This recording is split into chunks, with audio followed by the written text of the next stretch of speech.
Dr. B. Anantha Nageswaran is the Chief Economic Advisor to the Government of India. He is an internationally renowned economist and policy maker and has been in the current position since 2022. Very brilliant academic record, of course. He did a diploma in business administration from the Indian Institute of Management, Ahmedabad, and later he was serving on the economist panel of multinational banks. He has also taught at IIM Bengaluru, IIM Indore, and also the Singapore Management University. Today in our conversation, we hope to talk with him about the Indian growth story, the challenges it faces, the stormy clouds on the horizon at the international level, and how well we are equipped to deal with uncertainty at the global level. Thanks indeed for sparing the time for this conversation. Obviously, growth is something which everybody is talking about, and even though the other countries comparable in terms of size have growth levels lower than ours, how many years of sustained growth will be required for the Indian economy to reach what we dream of as Vikasit Bharat or a developed India, and how would you describe the journey forward and how are we to tackle the challenges which are on the way? No, I mean it's a very packed question that you have posed me. How many years would it take? I mean, well, as long as we can, we should try. I mean, we need not limit ourselves to 10 or 20 or 30 years. But of course, we know that the current global environment is particularly challenging. So I think people talk about the desirability of 8% GDP growth for 20 years to get to the developed country status. I would agree with that. I think if we can grow at 8%, why not? Or even more than that, we should aspire for it. But at the same time, we should be aware that in an environment where growth is going to be challenging because of geopolitical risks, geoeconomic risks, sometimes if you end up making growth an overarching priority, you may end up trying to achieve it through shortcuts which will have a medium-term implication. So that is what we need to be careful about. So as things stand today, it may change for the better after 5 years or 6 years. I think if we are able to achieve a steady state growth rate of 6.5% for the next 8 to 10 years, that itself will be a very important achievement in the current global context. That doesn't stop us from striving to improve it, which is why I think in the economic survey, we focus a lot on deregulation as one of the vehicles through which we can, mechanisms through which we can raise this growth rate. And we should strive, but the outcomes today are influenced by many extraneous factors than they used to be. That we need to recognize. Okay. We also have seen action in the monetary space recently, with the Reserve Bank of India cutting the repo rate by 0.5%. That's right. As against a general market expectation of 0.25% or 25 basis points. So, do you think that the monetary policy as of now is more conducive to growth, and that the interest rate currently in operation in the Indian economy is at an optimum level in order to push growth further forward? Yeah, I think so, undoubtedly. I think the Reserve Bank of India governor has restored liquidity conditions quite favorably, and he has cut interest rates by cumulative 100 basis points. And today in a speech, I think he has also clarified that moving from an accommodative to a neutral stance doesn't necessarily mean that all future rate cuts are closed. It depends on the data flow. Of course, since the MPC met, we have seen oil price go up very sharply because of the Israel-Iran conflict. Naturally, the MPC will weigh incoming data, but as of now, I think monetary policy stance is quite growth supportive, both in terms of the policy stance and the liquidity conditions. Now I think they have to work on ensuring that the transmission happens, the interest rate transmission happens. Your doctorate has been in Exchange rates. Exchange rate. Exchange rate behavior. Yeah. Yes. So, when we go for a lower interest rate regime, generally it is theoretically at least negative for the home currency, Indian rupee. So, there are players who are suggesting that we should allow a depreciation of the rupee so that exports are supported or exports are boosted. What is your take on the focus on the exchange rate mechanism as a tool for supporting exports. Or increasing exports? No, I think it's a short run tool at best, because you can give counter examples in the world. Germany, Switzerland, Japan were able to become export success stories, not on the back of cheaper currencies or weaker currencies. If anything, throughout the floating exchange rate era from 1973 onwards, these three countries only experienced steady appreciation. Right. And in spite of that, they were able to become powerhouses in exports. So that clearly tells you it is the productivity, it is your quality consciousness that ultimately determine your exchange rate, your export competitiveness. In fact, what may happen is that sustained exchange rate weakness and the dependence on it will actually blunt the incentive and the urge to boost your competitiveness through quality improvements, through productivity gains, etc.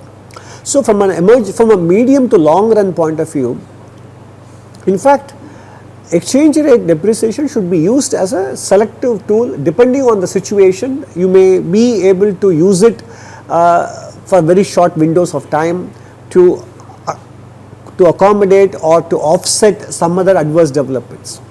Right. But it cannot be a long-term tool. Right.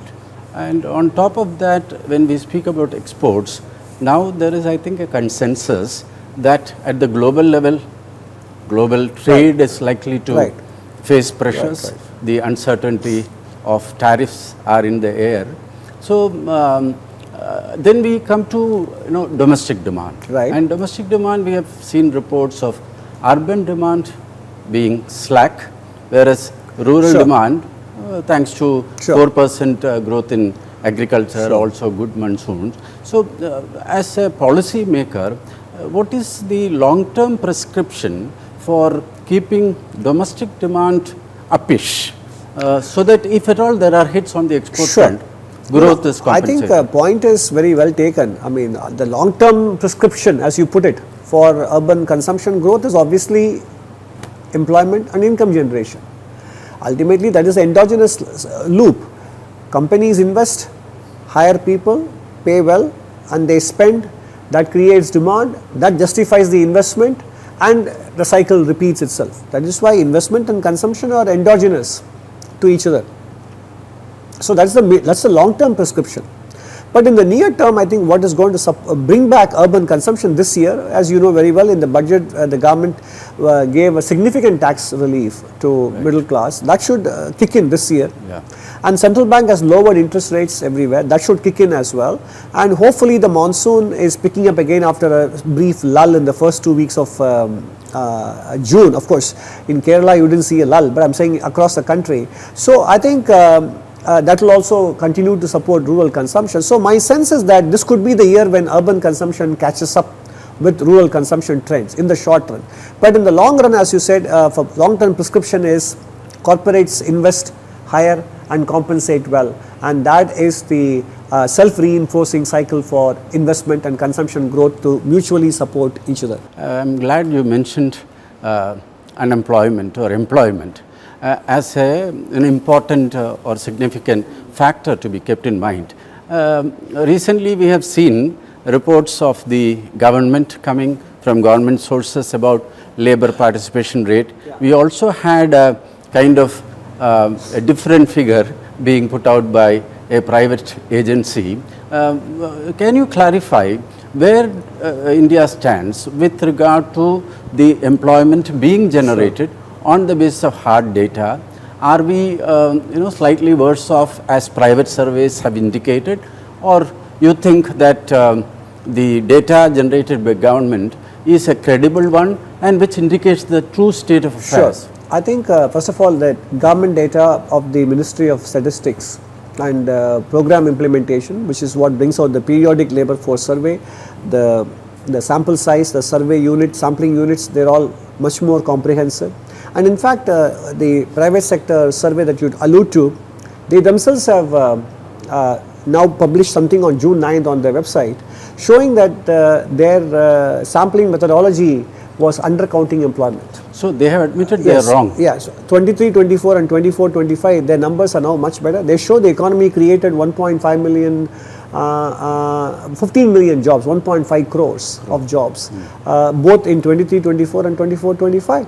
And they also said that the jobs are high quality jobs. And women also have come back into the workforce. In fact, the reverse migration that happened to rural India in the wake of the pandemic and which continued for a couple of years actually has reversed in 23, 24 and 24, 25. So, so there is now actually a much better convergence between the official data and the private sector data on employment generation.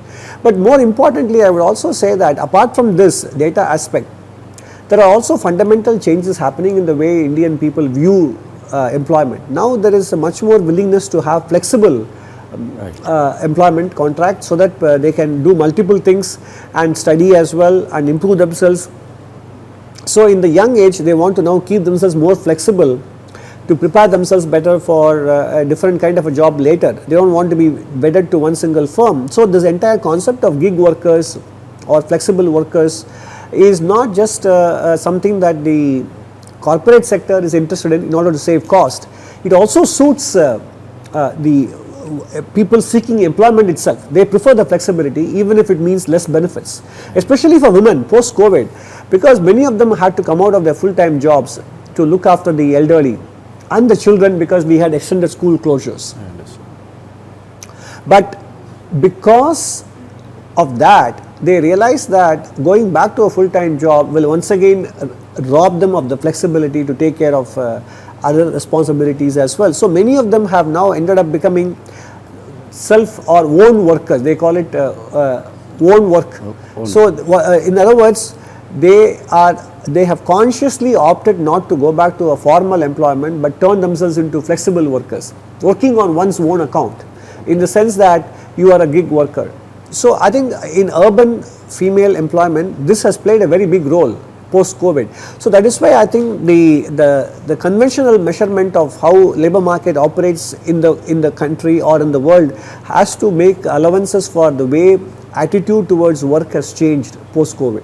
Right. Speaking about employment again, one of the issues is the rigid labor laws that we have, and the government had introduced the new labor code, but I believe on the ground the situation has not changed much because India itself is diverse and probably the states have their own regulations, etc. In the context of which your emphasis on deregulation in the economic survey becomes very important. Can you throw some light on how this deregulation will help both investment and consequently employment? Basically, deregulation is essential to, first of all, to allow management bandwidth in micro, small and medium enterprises, because they are the enterprises that have a very low management bandwidth. I mean, one promoter or two of them will be doing multiple things. And if licensing, inspection, compliance also take away a lot of their management bandwidth, they don't have the ability to devote their intellectual and physical time to growing the business. So deregulation actually returns them their management bandwidth. Okay. The second thing it does is to lower the fixed cost of doing business, because these are all fixed, you have to pay. So the fixed cost of doing business goes down, and therefore per unit labor cost goes down, or per unit cost of production goes down, and naturally you become more competitive, and then your revenues improve, which necessitates hiring more people, etc. So in some sense, deregulation is a very, very critical pathway to generating employment, to A, by making them more competitive, B, by allowing entrepreneurs to focus on business development rather than on compliance. Also, the reference to which you have been consistently making, I think, about building, something like building rules. Yeah, this is all part of deregulation. I mean, the building codes, the setbacks, the green cover that we insist, and also the floor space index. Yeah, and a mundane thing like parking. Parking requirements. Yeah, I mean, we are very microscopic in our regulations, and we should allow the businesses to determine, depending on their the kind of vehicles that the workforce brings every day, and the kind of people who visit their factories from outside with four-wheelers or bigger vehicles, etc. Those are all decisions that we should not go to the extent of mandating. Right. A specific number of parking spaces for cars of this width, this size. That is too microscopic. I understand. Yeah. We have been traditionally using, or at least for the past 4 or 5 years, expenditure on infrastructure. Yeah. Huge expenditure. The figures speak for themselves. Yeah. As far as I recall, I always quote these figures because 11,111 crore this year. Right, that's right. Last year 10 lakh crore. Year before that 7.5 lakh crore, 5.54 lakh crore. What do you think should be our kind of approach towards this fiscal deficit issue in the context of government being able and also willing and also actually spending on infrastructure, because that will do the heavy lifting for all the other sectors. No, I think there is no contradiction between the two, because higher spending on infrastructure is indicative of the increase in the quality of government expenditure, which in turn an infrastructure creation naturally provides the support. It has a much bigger multiplier effect on economic growth, and therefore the moment you create these conditions for economic growth and multiplier effect then kicks in, the higher economic growth that it generates then automatically generates the resources required to sustain the infrastructure spending. Right. So that is the beauty of infra spending as opposed to using the fiscal stimulus for handouts, etc., because this is self-generative, and that is the logic behind boosting the infra spending by order of magnitude of 3x, 4x in the last 8 to 10 years. But even as we boost infrastructure spending, I am still looking at clarity on the fiscal deficit front. One of the things which we noticed is in the last budget as part of that statement on fiscal policy, I think there is an unequivocal statement that the new anchor for fiscal policy will be debt to GDP, that's right. and not so much the fiscal deficit to GDP per se. What is your view on focusing on debt, especially given the fact that debt levels are actually higher in China or even the US? No, I think the focus on debt is not inconsistent with the focus on deficit. In fact, there are very few situations when you will be able to bring down the debt without bringing down the deficit. So it is not inconsistent. But focusing on the debt reduction allows you to therefore sometimes boost the denominator, nominal GDP, and of course without necessarily increasing the deficit. It gives you slightly more flexibility, because ultimately the credit rating mechanisms focus more on debt, because the debt reduction will lead to lower debt servicing cost, which will then release more resources for development expenditure. It's interesting that because India has been somewhat conservative in using debt, I think one of the important metrics people forget when they compare the GDP levels of India versus, for example, China. The point is, per dollar of debt, India has generated more GDP than, for example, China has been able to. So, and therefore continuing to remain prudent at the public debt level also opens up space for the private sector to borrow. So that is the advantage of making sure that we don't let the public debt get out of control, and that is why the government has made debt to GDP ratio as an important metric to track, aiming at least a 1% reduction every year in the next 5-6 years. And probably more focused than even the fiscal deficit ratio per se. Both are not incompatible. The other thing is with regard to our poverty, tackling of poverty. Right. We have, of course, the latest World Bank report Right. which is by an external agency, which says that now we are at only 5.2 or Yeah. about 5% poverty level. On the going new- by on the new poverty line definition, Yeah, $3 Yeah. per day I definition. think 3.2 was it. 3 yeah. point. Yeah. Now, so what do you think of the focus of policy making in India towards poverty alleviation and what we normally call the Antyodaya? No, or it consists the of both. development the It last- consists of near-term support, and it also consists of creating the enabling conditions that enable them to get out of poverty on their own. So it's about providing them both.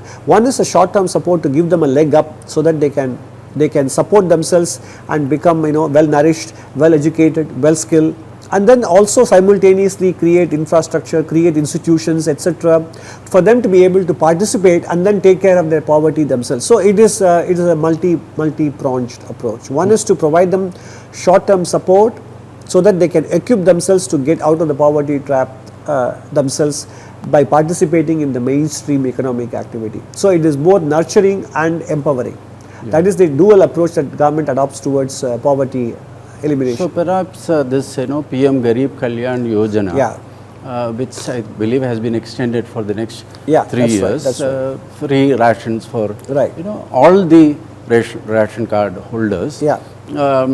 But when do you think the per capita GDP, Yeah. which is actually, in other words, the kind of support that we Yeah. are giving, Yeah. are for people who are struggling or at the bottom of the pyramid?